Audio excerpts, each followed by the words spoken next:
see, like that display there, you see, it's quite minimal.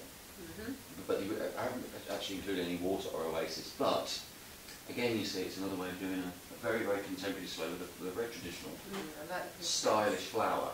I just wanted to show you one of our classic displays, which is like, we call it the Swan, which is about, I chose an amaryllis rather than choosing the arum lily, which is what we use a lot. I thought I'd choose an amaryllis to show you the scale of the flower. I mean, it's a beautiful lily. And now you know it's hollow, don't you? It's a bit like a bit of rhubarb. Yeah. Sometimes people fill it with water and they plug up the end with a bit of cotton wool. But today I'm just going to show a stick of it. It's just to stop it from folding up. I've got you a Perspex, a mirrored cube which you chose, which sometimes we do very dome-like flower displays. Today I just want to show you how to do a table centre that's not so formulaic. Yeah? And this is a classic, because it's very slim in the middle and it's out of eye level, this will work. Good for a table. Yeah, basically. So I'm just going to place these in the centre, because you'll see what I'm trying to achieve in a sec. With all the stems facing outwards. Let's go with the stick with it. And this is wet oasis. I'm just going to place these back to back.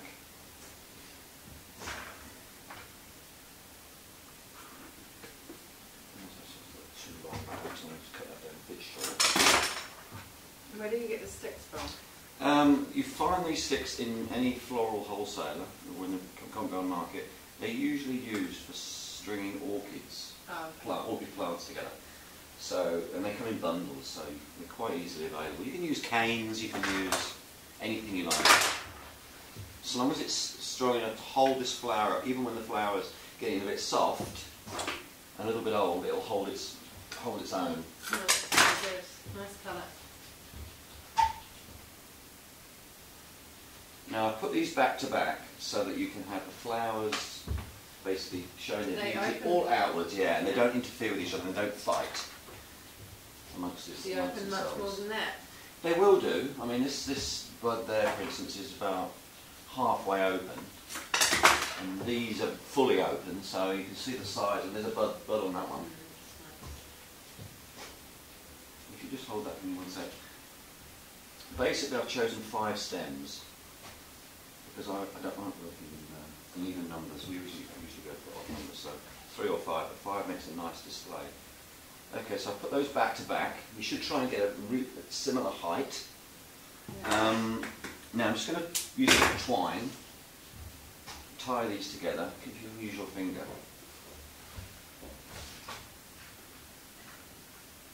So just hold those quite tightly. That's it.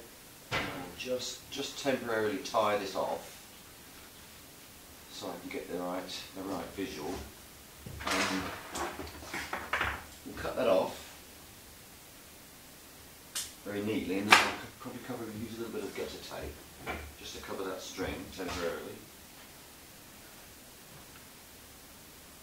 I'm going to keep this as a white and green flower. I think this is actually quite a nice material to use if you just wanted to use like a ribbon to tie it with. Yeah. Without any bows or knots, it sticks to itself, and it actually looks quite sort of florally. So that's what I would use. You could just tie it off like that, or use a piece of fancy wire, or get a leaf. You know, you could get a piece of a leaf, like a cheese leaf, for instance. You could take a strip of leaf off and just wrap that around. Oh, a little bit more natural. Yeah. You know, either way. And then to finish that off, I mean, that's what you get. So basically, if it's a dining table, you've got good vision of the person opposite you without too much flora in front of your face, with the flowers at the top. You know what I mean? Yeah, that's great.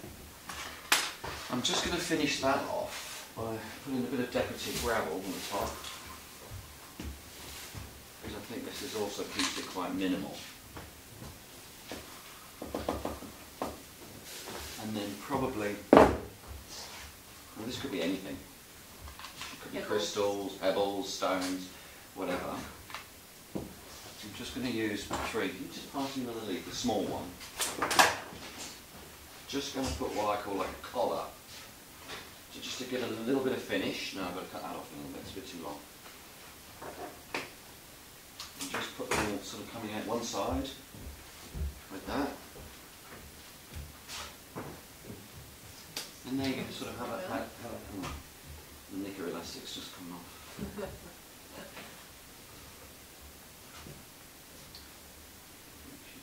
In that.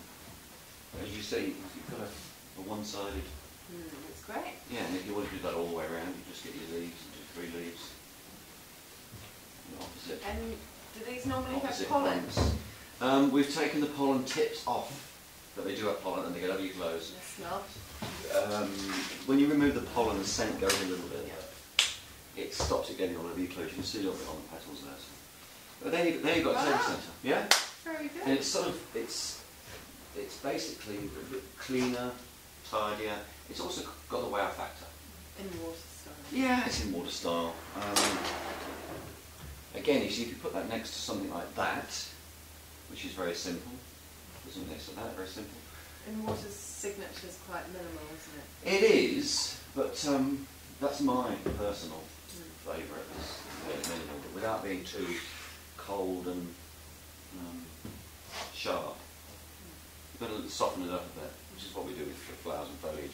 And just one more thing I wanted to show you. You asked me to show you about flowers underwater, which we're not going to do, but if you get a fabulous... No, I think that's fine. It's lovely. That's a nice angle, that, isn't it? Yeah? With that in the foreground. I used to do movies. I just wanted to show you, you said to me, what can I do with these? And you loved this vase, didn't you, when you first came to me? So I thought, rather than fill it to the top, because you're not going to carry that, are you? I thought I would show you a similar display, but without filling the vase with water, and how you can achieve... Can you see what I've done? How do you tie this? We've used a little bit, using a little bit of twine, and I've tied them in a sort of a stack formation. Oh, and you tied them with the actual stem? Yeah. Oh, okay, that's good idea. So it just keeps them nice and straight. Get a nice slim vase, and you can choose any vase, cylinder, and we just basically lower that inside. That's lovely. Sharpen it up. Now you could fill that to the very top with water for extra effect and light. How long does it last underwater? About a week. Oh wow. And this is the first display that we ever really put out there as being a very new, innovative. I think we were the first company to ever put flowers underwater. So I've said that in a few of my videos. I remember that. I would, for your benefit, not fill that with water because it's still quite heavy, isn't it? And fill that with water would be impossible. So there you've got a lovely minimal display. Also, it's not exposed. You're not going to knock it. It's not going to brush against anything. It would look nice in a corridor. It would look nice as a side table, bar arrangement. Popular one, yours design.